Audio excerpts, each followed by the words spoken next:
The answer to the question, what is sleep,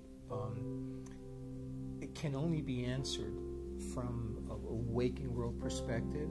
If I try to answer that, I use waking world language, waking world metaphors, waking world ideas. And they can point towards sleep.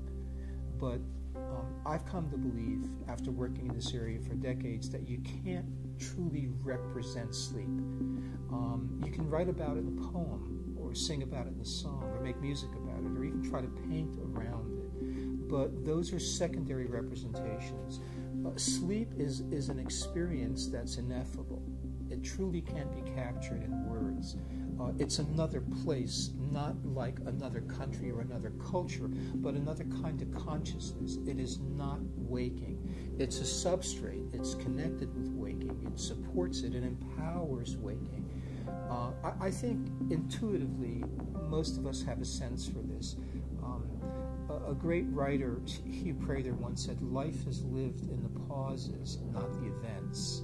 And most of us think that life is about a series of events that we string together, and then we have these little pauses and rest and sleep. But if we observe our own lives, we often find that there's kind of a quietness behind even the waking normal noise we experience, the thinking and the activity.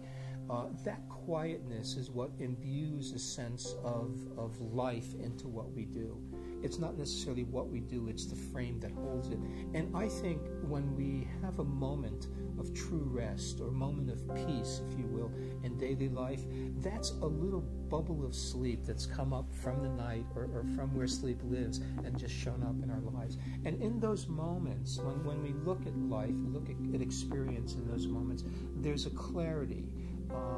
That the event that's going on in our lives in that moment then is framed in a new way, in a very beautiful way. And it connects it, I think, with again, something that's ineffable. It connects it with an openness. It connects it with a sense of the infinite.